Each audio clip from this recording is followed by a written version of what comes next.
Welcome, everybody, and we're into another episode of Stiglr for the Details. My name is Alan Dickerson, known in some wargaming circles as Stiglr, and we are playing the Donau front map from the 5-map Central Front series. And I thought I was actually going to run out of StreamYard time, but it appears that my account rolls over on something like the 22nd of the month, so it reset yesterday. I didn't think I would make it to the end of July without running out of my 20 hours, since I've been kind of going hard at it. But, well, it appears I've kind of got a new lease on life, so onward with the show. So, we are currently... Whoops, no, that's not where we are. We are... Where is it?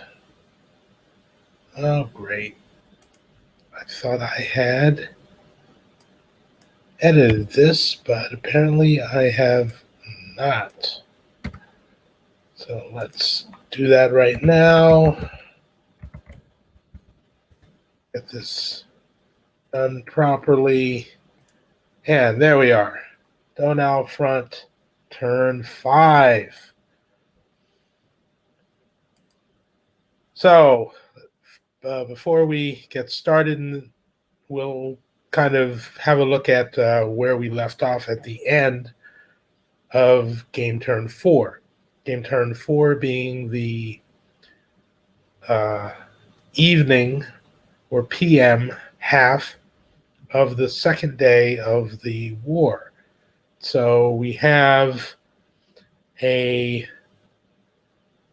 Warsaw Pact advance that pretty much gets up to this lateral road here that stretches from, wow, I can't even read that name. It is, oof, I can't even read it. We'll call it Mühldorf, which stretches on Mühldorf near the Austrian border and along this road through Landshut and through here to Regensburg and through here to the Pernholz suburbs.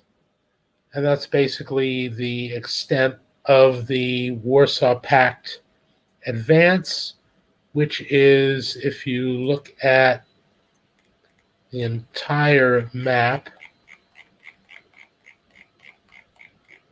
is approximately halfway from the Czechoslovakian border here, where my cursor is going, to here. And the key objective here is the city of Munich, or München over here. So some of the objectives involve isolating this city, attriting the NATO forces, and possibly exiting forces on these two roads here onto the Hofgap map to outflank 7th Corps, which is probably battling simultaneously with that. So they're about halfway through, but they have hit a distinct wall. And that is caused by a couple of factors. The first of which is probably that turn 4 was the first turn in which NATO had air superiority. It was also the first turn where the Germans seem to have thrown a fairly cohesive line across that axis that I mentioned. The French are taking up kind of a central position, and they've got a fairly solid line with not a lot of gaps yet. Some still to be firmed up and maybe plugged a little bit, but nothing that is easily exploitable with a large division-sized Soviet or Czech wedge. Also, the Germans have a nice back line of artillery several kilometers back from the front line that they can use to complicate Warsaw Pact attacks. So that's kind of where we are now, heading into turn 5. So the first thing we want to do for turn 5 is to find out if any units are out of supply, because they will not be able to recover any friction points. So this German unit would be one to be set out of supply. Let's see if this unit is still out. They need to be six operations points away from a road, which will eventually get them off map. So from here, we could trace on the Autobahn.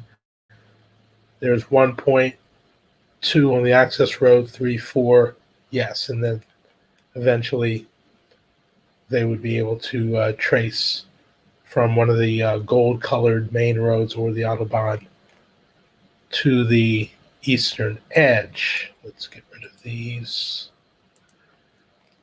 Okay, so these two units are going to be out of supply. I don't know if they'll be in supply. They've got to trace to the east edge, so they've got to go. Oh, that doesn't do it.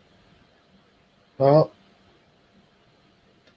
this north-south road is not a help for NATO forces. Eventually, they've got to trace to this freeway or this side road, because those would lead to the west edge of the map. So let's find where the Warsaw Pact would cut the road, would be here. So these forces would have to be able to get to, say, this road, or this hex, to be able to trace ultimate supply. So let's see what we got here. That's going to put these units out of supply, I believe.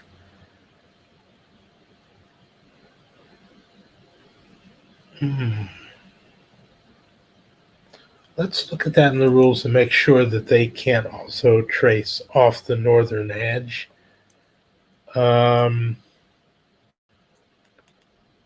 Let's look at supply, artillery, air power, airborne reinforcement, supply. Line of supply starts on page 8, which is 9 here. Line of supply. Okay. Line of supply, 6 operations points. Autobahns leading from the last hex of the first segment to a friendly supply source. 10-3 to determine friendly supply sources. Warsaw Pact. NATO. Donau front, west edge only. So this is going to complicate things for these units. Let's see if maybe they can trace to this road and then take that back to the main trunk. I think that's going to help them. 1, 2, 3, 4, yes. So 1, 2, 3, 4, 5, 6, yes. These units, however, these are going to be a little more complicated. 1, 2, 3,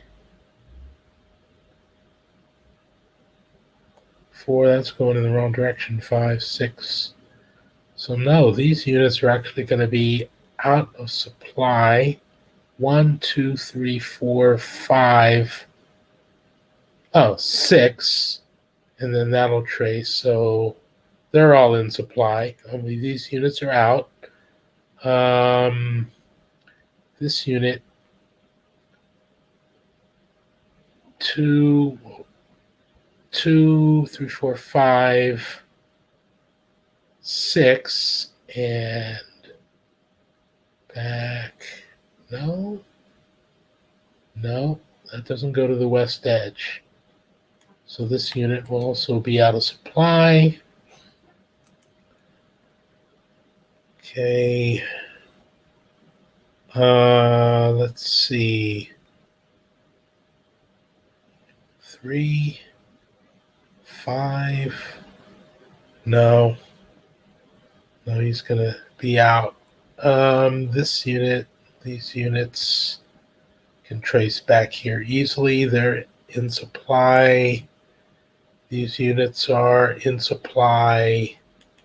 These units are still marked out of supply. These units, let's see, access road 1, 2, 3, 4. Yes, they'll be in supply. Okay, so everyone else is in supply. Let's flip the switch, and we have all our units recovering friction points except for the out of supply units. Now let's look at the all-important air superiority phase.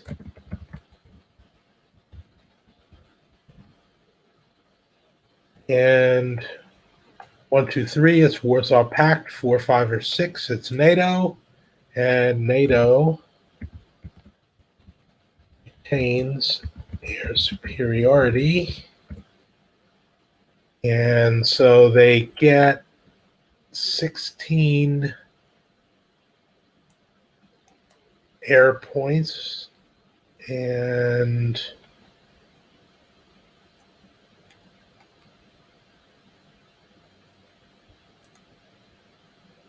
Warsaw Pact gets no air points, but they go back to their 8 electronic warfare points. Did I actually see EW on this? Yes. North German plane, Bayor, 5th. Yes, they get 8 per turn as well. Didn't use any last turn because they launched no attacks. Okay, so we've got that. Now let's look at oncoming reinforcements. Let's start with NATO. Go down to game turn 5. And Donau front starts here. Everything coming on 2801. So let's pop up here. 2801 is this hex here. And we get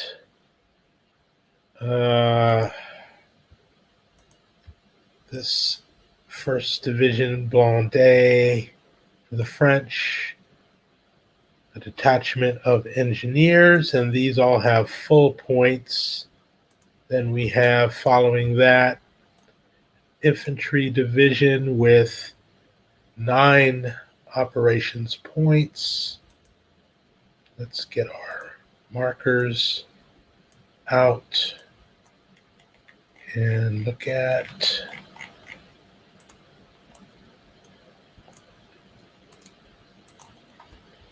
nine OP there. And we have following units with only 4.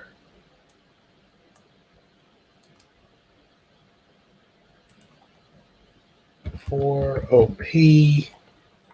And finally, our 1st Canadian units, which also have 9 operations points, so we'll stack them in there.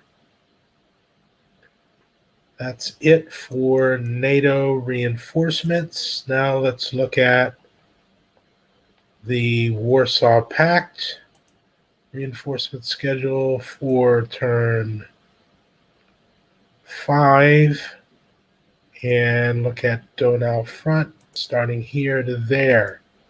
So we've got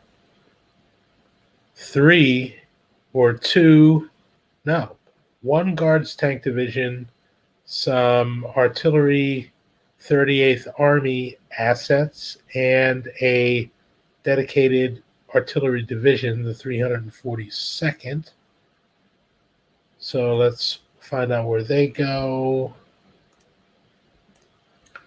And also, before we even do that, let's look at the NATO deep interdiction strike, which needs a 1 to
Wow, I apologize for that. And I also don't know how long that's been going on.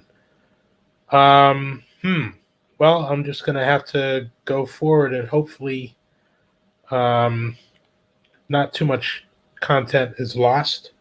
When I noticed that I had dropped off of the internet, I was exploring the Warsaw Pact reinforcements and rolled to determine whether a deep interdiction strike might delay those, and I rolled a 1. So that is an affirmative answer on that count. So now let me see if I can find my rules. And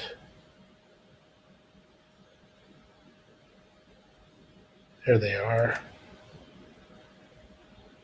Let's do a search for deep interdiction strike is right here. 1, let's see. If a 1 is rolled, the pack player then rolls and negates the strike on a 5 or a 6. Let's roll that. 6. Strike negated. Okay. Well, that was a little bit of an adventure. But now we have reinforcements. So we have the 20th Guards tank, which will appear at one of the 3 railheads.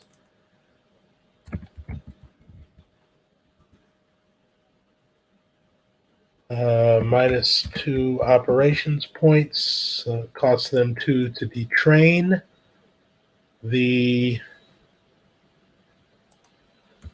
2 38th Army units are also, let's move them off this way. They are also with a 2 OP detrain cost, and also the artillery division. So the whole kit and caboodle can enter at any of the three railheads, which are here, here, and here, and it costs them 2 operations points to detrain.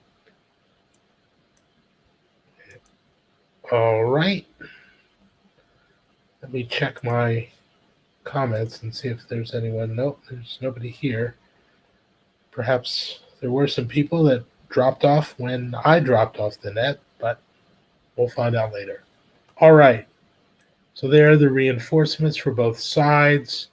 We have determined air superiority. And so I believe we are pretty much ready to go with the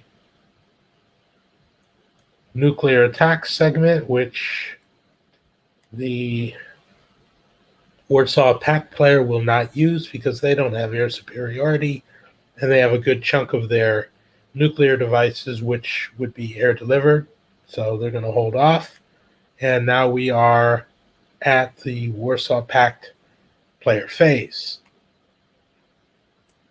So, well, really don't see the Warsaw Pact player doing a great deal because we've kind of seen the handwriting on the wall that they're going to have to wait until they can unleash their nuclear arsenal before they can look at exploiting any large gains. With that being said, there were a few NATO units which have been earmarked for destruction, like this artillery unit here, which caused quite the setback here for the 53rd Guards unit, and still will, because both of these large tank regiments have, even after friction point recovery, 4 friction points. If they undertake an attack and spend operations points, that will again add the 5th, and they risk taking an adverse result, not having electronic warfare kick in, and both of those units could go bye-bye all at once. So that's probably not a risk that the Warsaw Pact is willing to contemplate. However, we do have these 2 or even 3 Czech units here that might consider coming in and attacking from the rear. Other than that, we can possibly also finish moving up this division and getting them into position for when we might look at a strike. All right, so let's decide what we're going to do about this guy here. He's got 4 friction points. It's going to take 2 to eliminate him. He defends at a strength of 1, but of course the fly in the ointment is that NATO can use air points to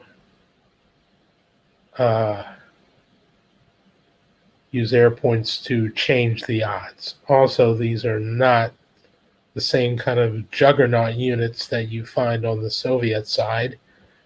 These rockets might be able to be doubled to 8 using direct fire. So that's still only 17 to presumably 1.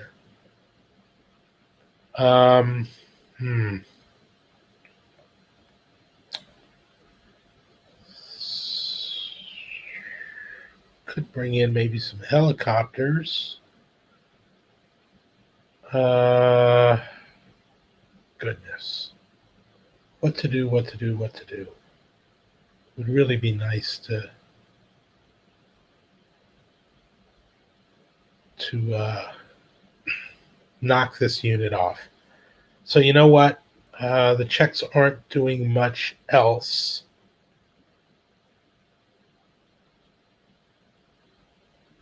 I think it behooves them to at least try.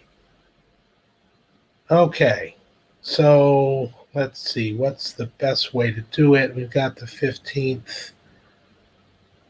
And if this unit goes in and tries to basically overrun the place, they're not going to be able to use indirect fire unless it's a prepared assault, which they can still do. So, yeah, it's just going to have to be a one-shot prepared assault, and they're just going to have to bring everything to the party and see what NATO will do. So, let's bring in both of these units. They'll go one there, and then they will flip to their friction point side, and then they will announce a prepared attack versus 4126. All right, so let's figure out what they're going to use. They've pretty much got to use overkill as much as they can get in there, and then just see how many points might be brought in by air. So they've got to err on the side of overkill here. So they've got 9 plus 8 rocket points, which are doubled. 9 and 8. 10. That's 17 to 1.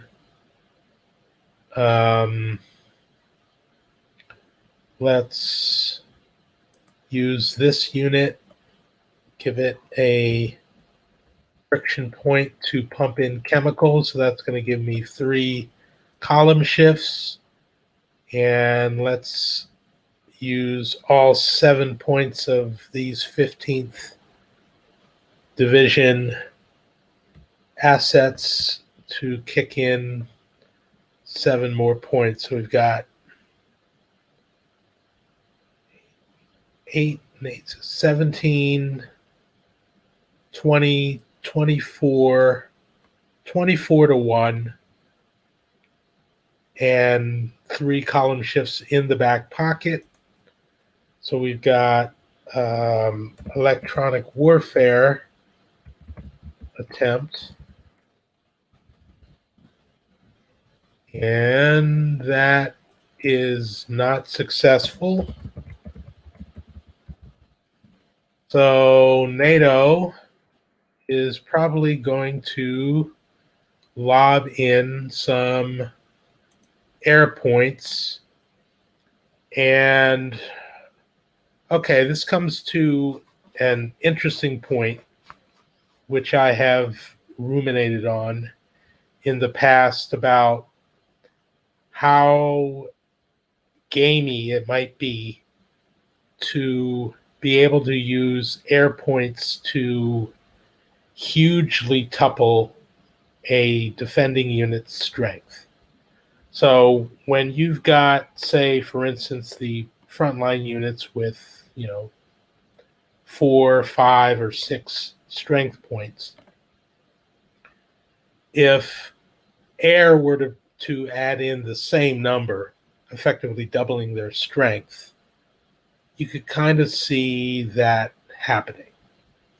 However, in a case like this, where a unit is defending with a strength of only 1, would it be gamey to say, pile in 6 air points and give it a strength of 7?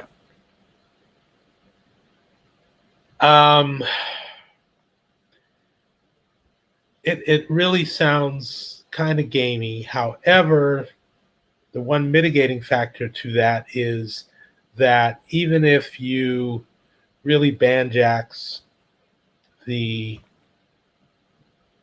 uh, odds column that you end up on, in almost every case, the attacker is limited to taking an adverse result of only one. Only at the very worst columns is it possible for them to take two. Then you factor in the fact that check units have their losses doubled, in which case two is likely for them. You throw all that in there, and I'm not exactly sure. But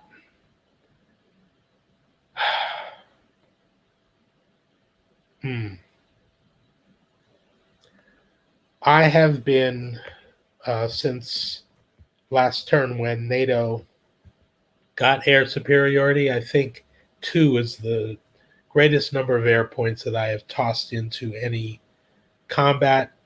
And I'm going to stick with that policy because one, this is the first attack of the turn that's being declared. NATO doesn't know how many other attacks they might want to save air points for. So they're probably not going to want to use like all 16 for any one attack. So that's the policy I'm going to go with. So you may not agree. Shoot me. That's all I can say.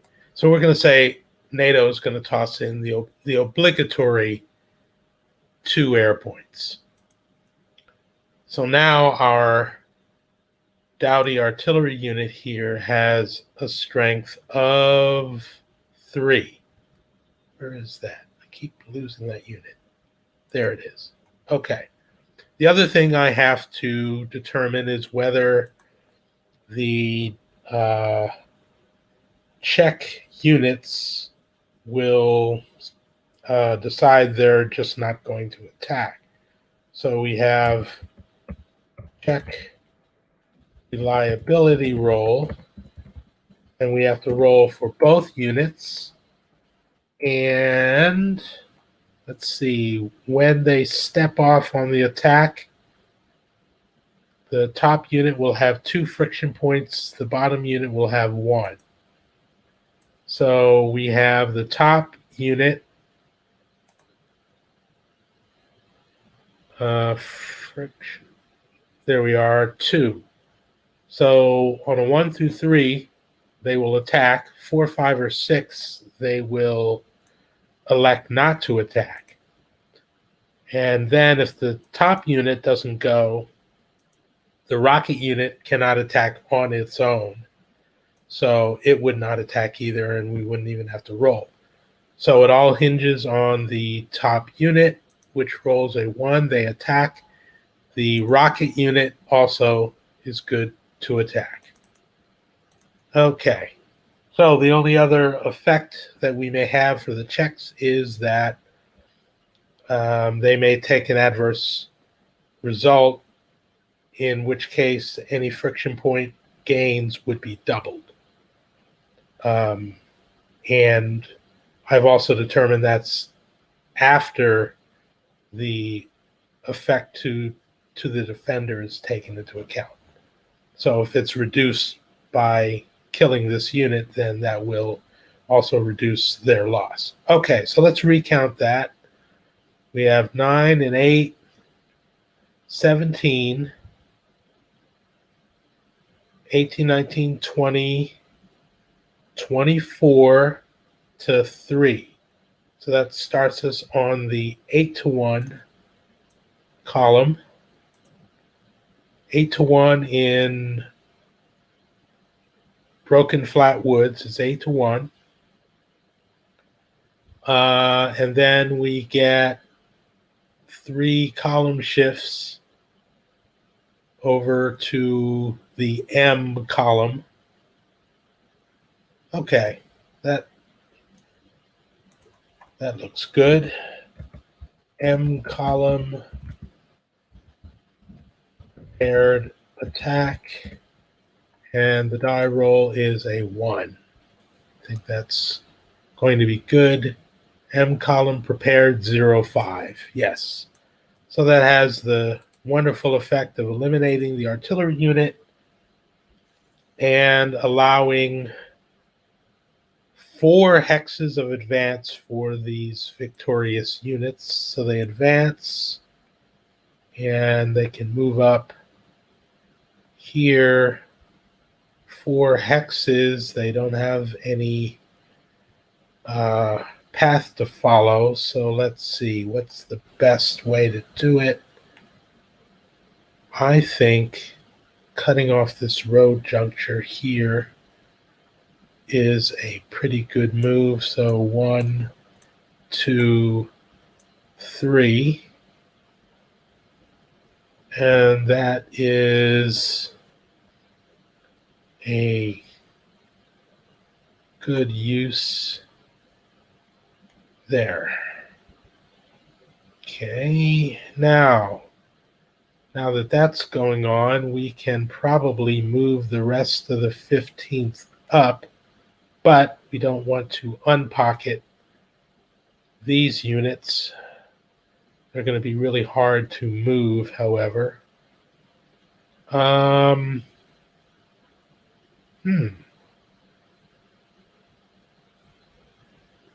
let's hold on here. We've got, can you launch a mobile assault in broken terrain? Not exactly sure if you can. Let's again consult the rules.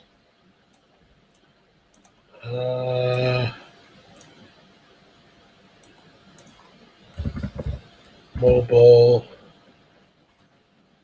Actually, let's go up here to the table of contents and look at combat, mobile combat. B page. There we go. If the phasing player is attacking in flat or broken terrain without woods, they can launch a mobile attack. Okay. So attacking here would be 12-2, starting on 6-1.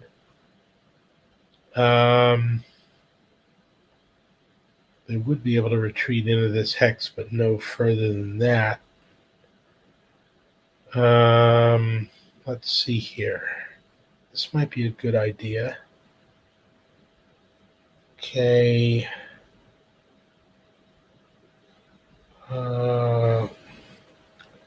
Also in the rules, artillery and attack helicopters, when supporting mobile, use a strength of 1, except Warsaw Pact artillery using direct fire, which is doubled to a strength of 2. There is no ground effect, and the results against the defender are reduced by 1. Okay, so it being a mobile, it could be a mobile prepared attack, in which case I can bring in some other assets to really lay in the hurt quite a bit. So yeah, let's do that. Let's strike while the iron is hot. This unit has 2. It can only take 3 more. However, this unit, when it launches the attack, will be at 3 friction points. In which case, let's see, the reliability of the units in question, 3, they'd need a 1 or a 2 to attack. I'm not really liking those odds. And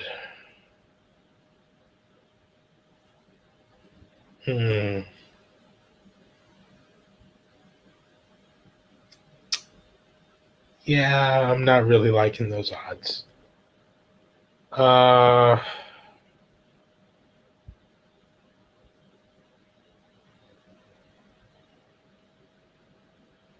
No. These units should probably be regaining friction points. 1, 2, 3, 4.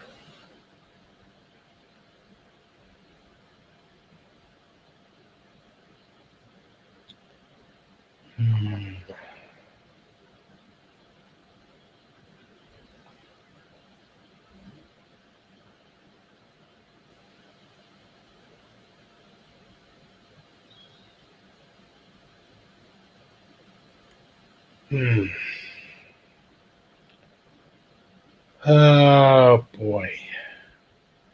No point in moving the artillery anywhere. They're kind of where they want to be. Now I'm not really seeing much value in doing anything else with these units. What about these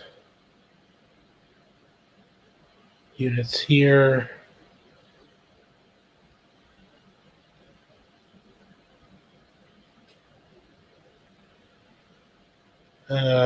Gaining an additional friction point is probably not going to be worth moving up into this area here, which is kind of where we want to jump off the next phase of the attacks, but we still don't know how many turns that's going to be. So might as well do it now. 2, 4.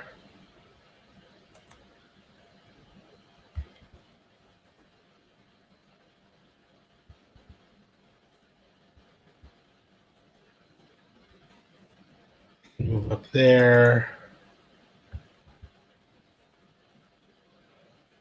Oops. 3, 6,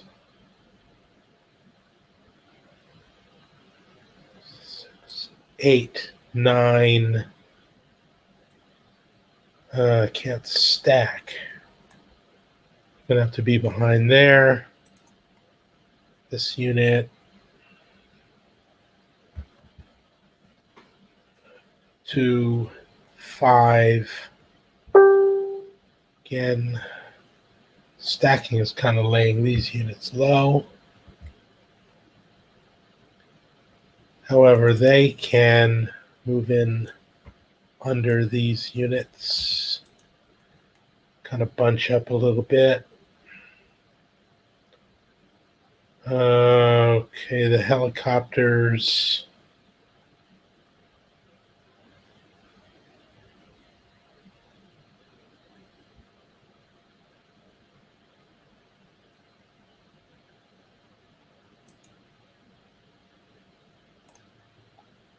Three, 4, 5 there.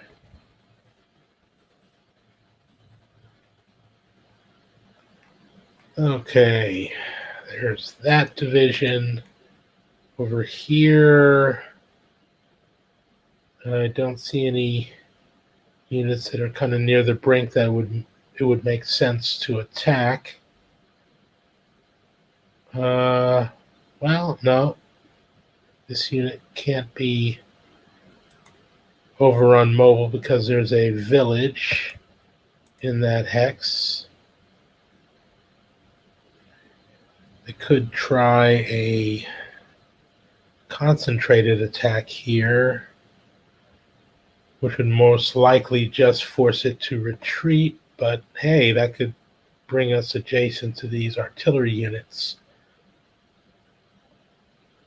That might be worth an attack. These are all 18th Guard units.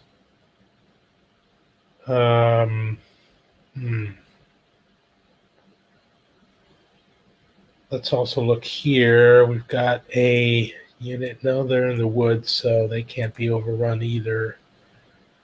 Let's look at this as a possible mobile attack. Oof. Again, this is going to hinge on being able to use electronic warfare to forestall artillery help or air support on this unit.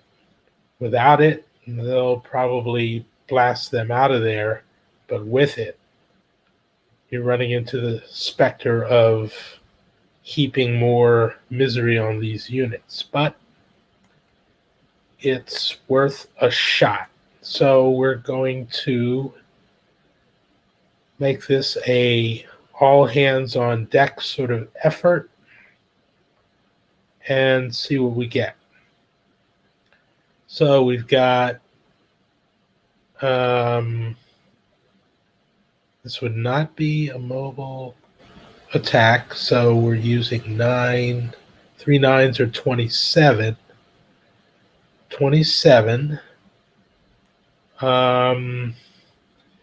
This weakest artillery unit can lob in the chemicals for a 2-column shift.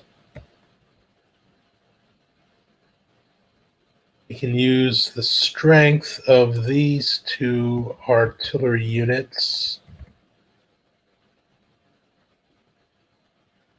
So now we've got 27, 31, 35, 35 to 4. 35 to 4. 4 8s are 32. So that would start us on the 8 to 1 table with 2-column shifts for chemicals and a paired attack declared on 3127. 8 to 1 odds. See, we've got 2 shifts for chemicals and 2 shifts for multi-hex attack. That's going to be 4 shifts. Then we will attempt to jam up communications, and it works. So, don't have to worry about air or any of these artillery units backstopping the effort. You can go right to the nitty-gritty. And on the combat results table, we are in flat terrain. A town gives a 1 to the left column shift. Okay, so flat terrain, we start at 8 to 1. We go to the left because there's a village. Then we have 2 column shifts for chemicals and 2 more for the multi-hex attack, and that puts us on the N column. And let me also mark off 2 electronic warfare attempts because we tried it with the Czechs. Wasn't successful then. And we are on the N column, and we roll a 1 with a prepared attack. Ooh, 0-6. That's the best result you can get. Okay, so this unit is at 2 friction points. 5 eliminates it. With West German stand your ground doctrine, they have to take at least to within 2 of being eliminated before they can retreat. So that would be 3. And it's got to take 1 at any time.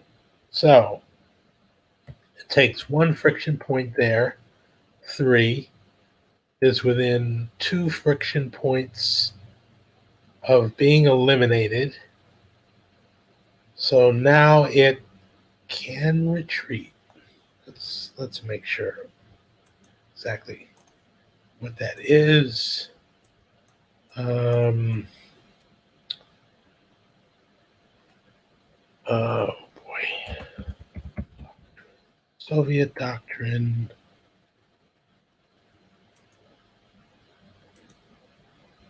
Warsaw Pact. Airborne units. West German doctrine.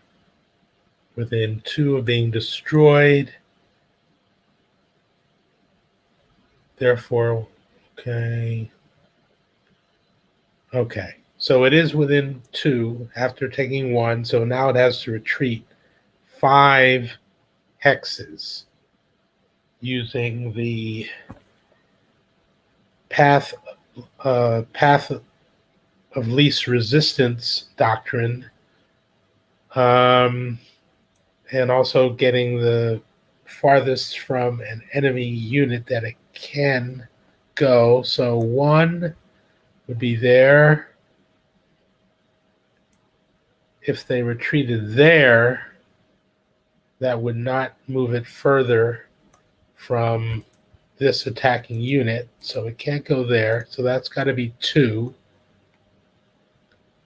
Then this is the cheapest hex, 3. Then I wonder if the clear hex is better doctrine than retreating through a French unit. Let's see what the retreat rules say about NATO cooperation.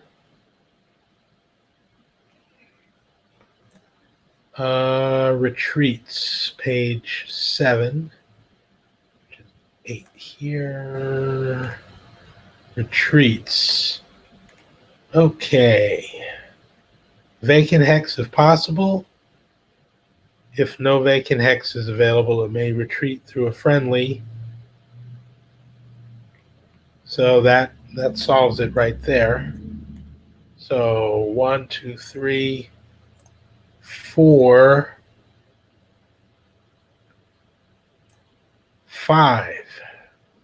That would be the retreat, unless it wants to shorten it and take an additional friction point, which I do not think it wants to take.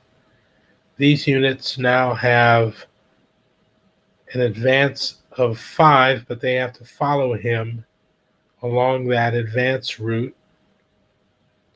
So 1 here, they can ignore zones of control if they follow the unit. Let me also, let's see here. Advance after combat. Advancing units may ignore enemy zones of control as long as they are being advanced along the path of retreat. If it deviates from the path of retreat, it must stop upon entering an enemy-controlled hex. However, Warsaw Pact doctrine says that if they follow at all, it has to be along the path of retreat. The other thing to find out is whether artillery units by themselves have a zone of control. Okay, let's find the zone of control rules are on page 6 here. Operations point costs. Effects of zone of controls. Okay.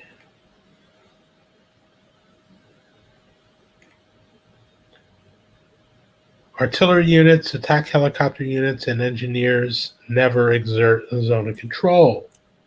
So that will not stop the advancing units, although I know I'm going to stop at least one of them next to these artillery units to keep them from being able to interfere in other combats. All right. Also, I can tie down these NATO units, but I don't want to get too crazy with it. I think we'll go here, here, and here. They will each accrue a friction point. These two are, all but one unit is going to be done. This unit has expended 6 friction points to make the attack. It can go in and attack something else.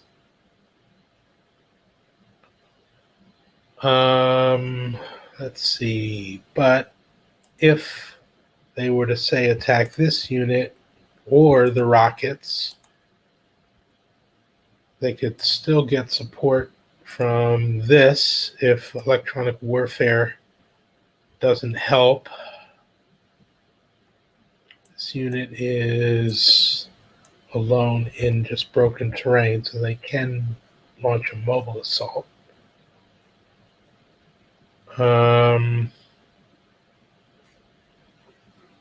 Also, the unit could retreat as far as Mallersdorf. It's probably not a wise idea. Tying them up by moving adjacent is probably the best thing there. Okay.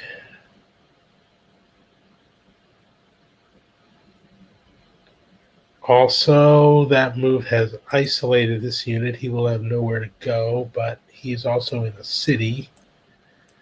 So, the chance of that unit being moved out of there is pretty slight. I think those units are pretty much done.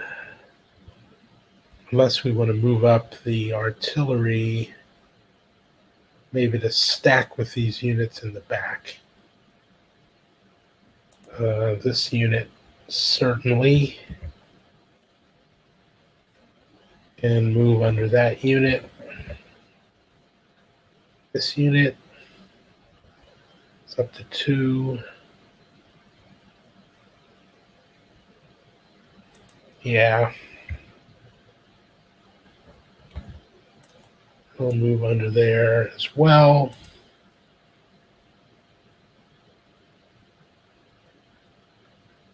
Okay. 15th Guards tank. They could try. Let's see. No, that I keep forgetting or can't see that that's a wooded hex. That's probably not going to work out very well. Okay. I think that's pretty much it. We have these units lagging behind to catch their breath. Let's now begin to bring them up. Oops. Let's undo that move, whatever that was that I did. This is 18th Guards tank, which is up here. Best way across is through there. Let's give it friction points. 2, 3, 4, 5 along the access road. 5, 7, access road 8, 9, 10, 11, and 12. Okay, 53rd Guards, where are they coalescing around here? So let's move him up on the road. 1, 2, 3, 3, 4, 6 across the river amphibiously, 7, 8, 9. Access road makes 10. Get rid of the tail. Wow, all these other units are still feeling the effects of their earlier exertions with the artillery unit. So they're just going to pause and regroup and refresh. Although the artillery unit, no, them too. Yeah. The rest of the division will just regroup. Okay. Now we got a fresh division here for the Czechs. Let's stage them here and move the airborne out for rear guard duty, which may be later necessary. Okay, where can we cross at any point along here to get in there? Okay, let's start moving these units out. 1, 2,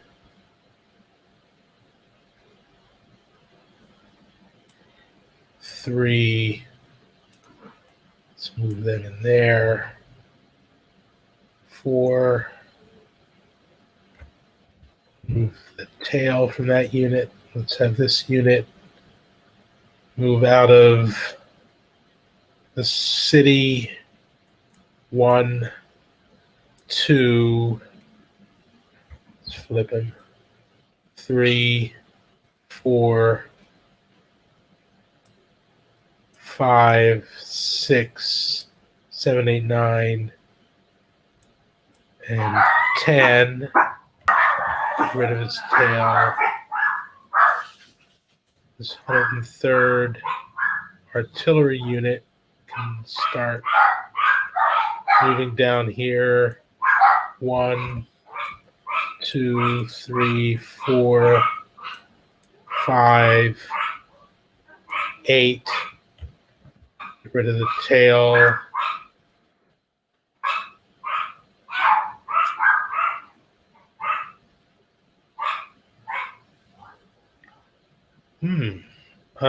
This unit, 1, 2, 3, 4, 5, 6, 7, 8, 9. Let's move him in there. 10. Get rid of the tail. Okay, now we've kind of denuded this area. Let's see if this unit can roll high enough to disengage.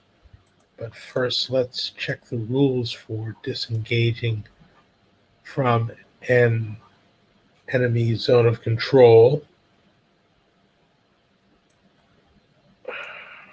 Okay. Exiting enemy controlled hexes. 6. Okay.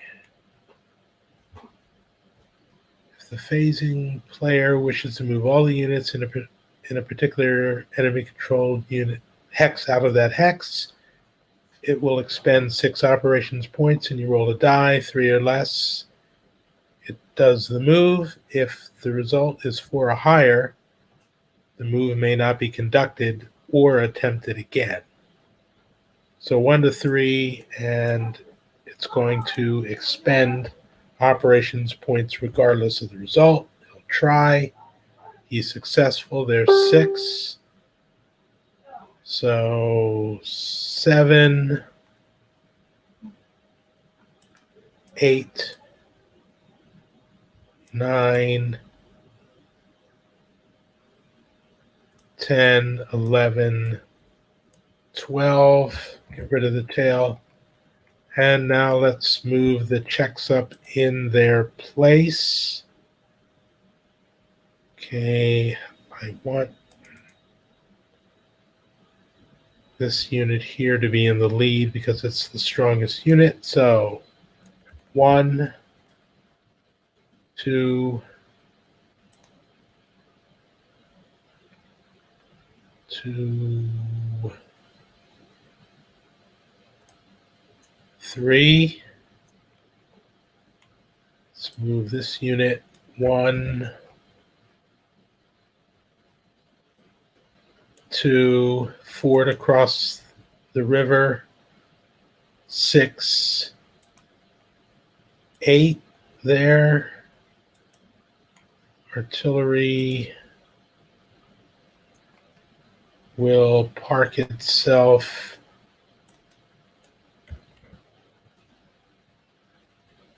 here to be within range. Now more armor. 1, 2, 3, 4. Another strong unit.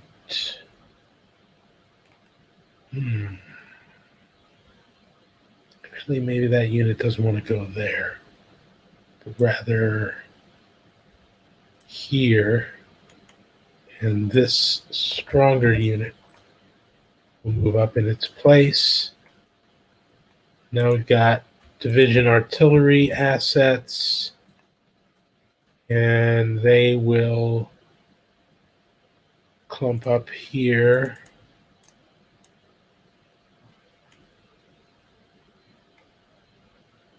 We've still left a bit of a gap here we need to fill.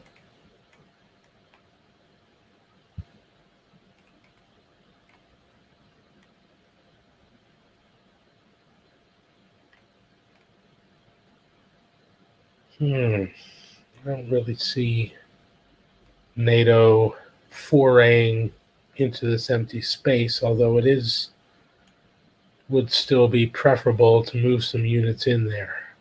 I may have kind of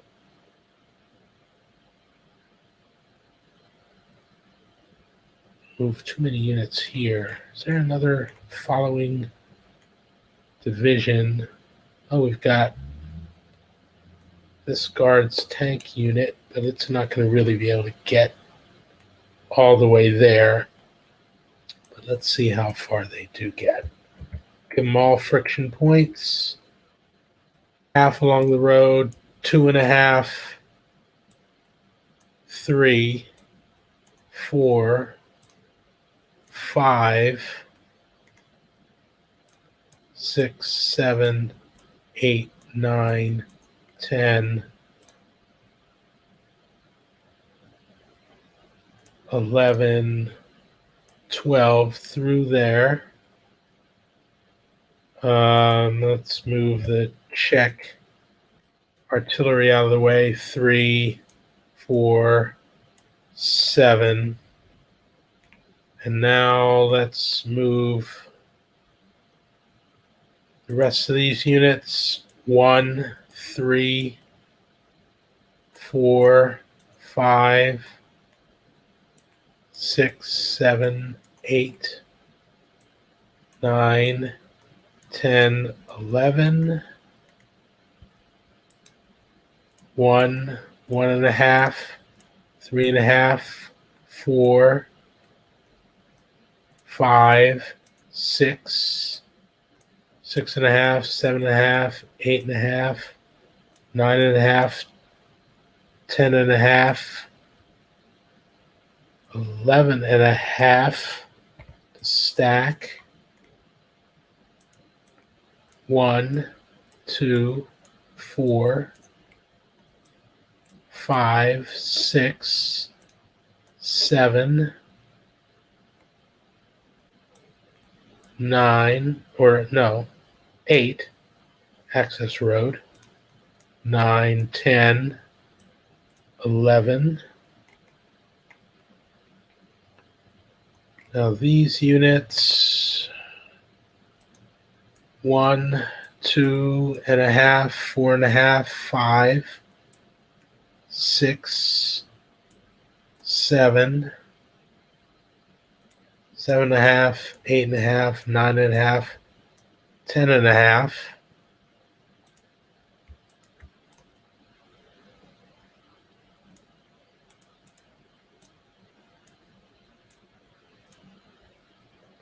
There we go.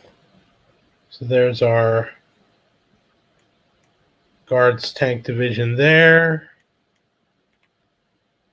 Okay, and now we've got a bunch of reinforcements here, which pop in at the railhead and expend 2 operations points to detrain, and then they have to use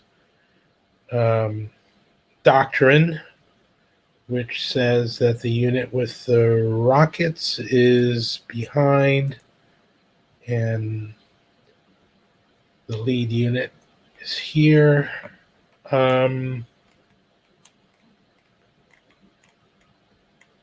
Let's start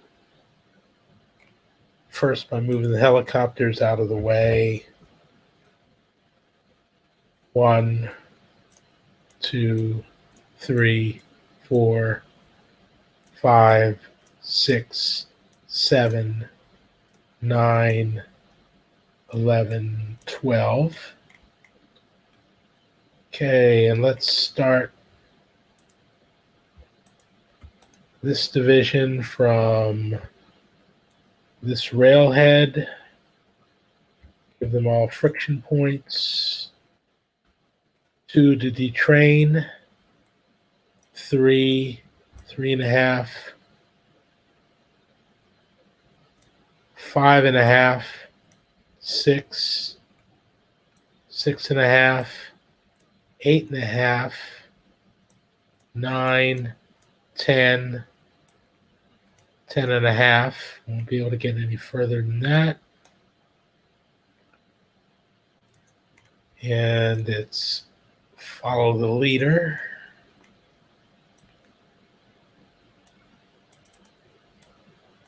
Boop, boop.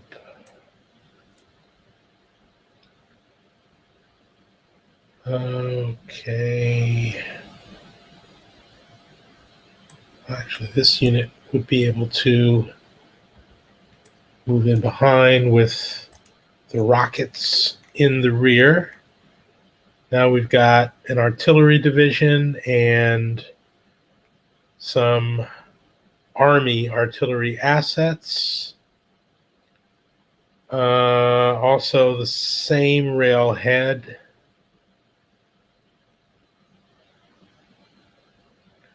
Let me check my reinforcements thing and make sure that that railhead was not. No, it's any of the 3. Okay. All right. Shouldn't have them coming out of this same railhead and only expending 2 operations points. They would have to be behind the other ones. So let's have them pop in on this railhead.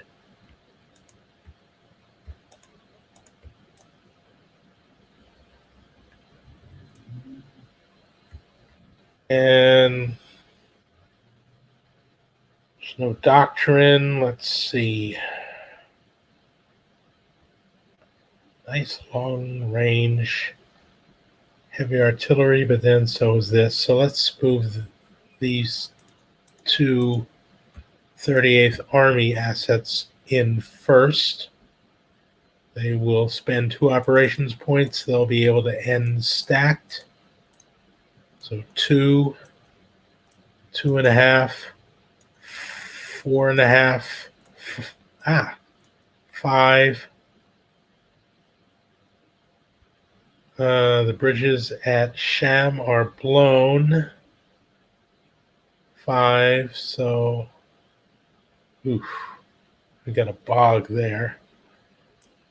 6, 8, 8.5,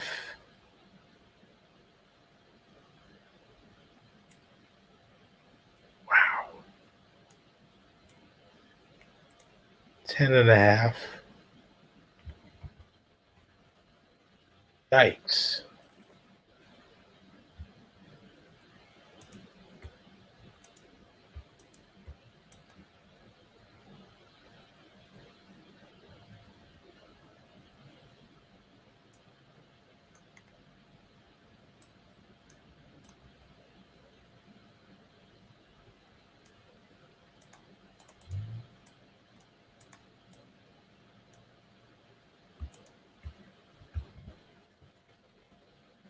All right.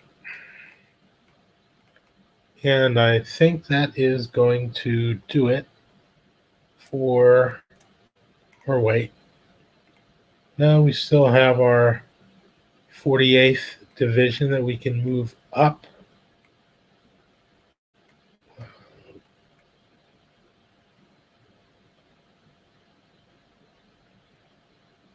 Yeah.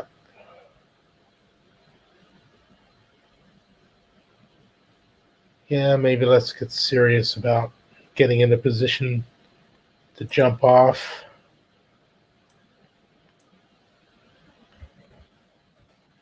Let's move them out. One.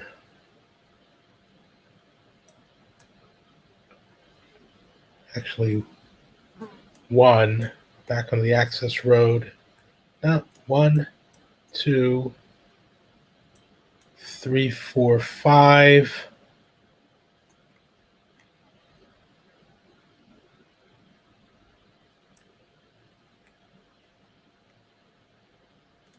8. Let's get serious about reducing that unit. The artillery is already in good position. Wonder if I shouldn't see about seeing if I can reduce this unit. But it's got a 5 strength and it's in a city. That's really gonna take some doing to punch through.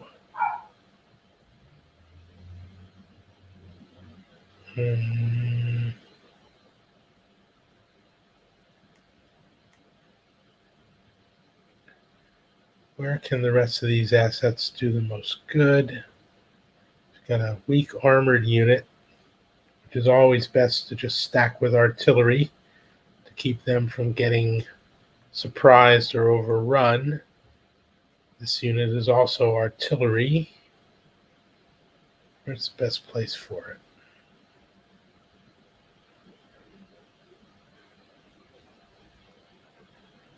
Don't want to put it there because that's in the way of the 18th Guard tank.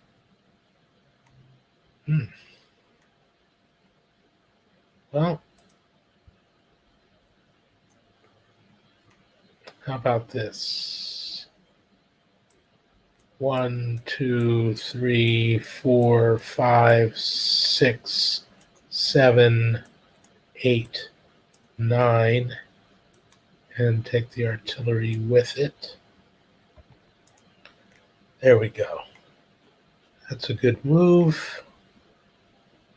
Now let's look over here. Do the Czechs want to entertain anything over here? Got strong units and artillery backstop. That does not look like a recipe for moving forward. These units are... this armored unit here is really, really strong.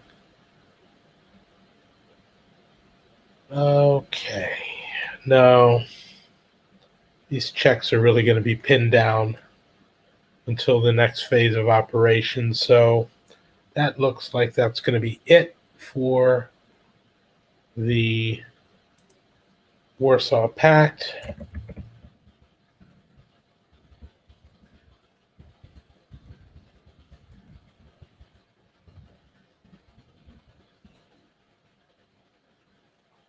And we're at about an hour and a half. Actually, I don't think I'm going to move forward with NATO. I'm going to stop here. So let me end my log file, then save my game as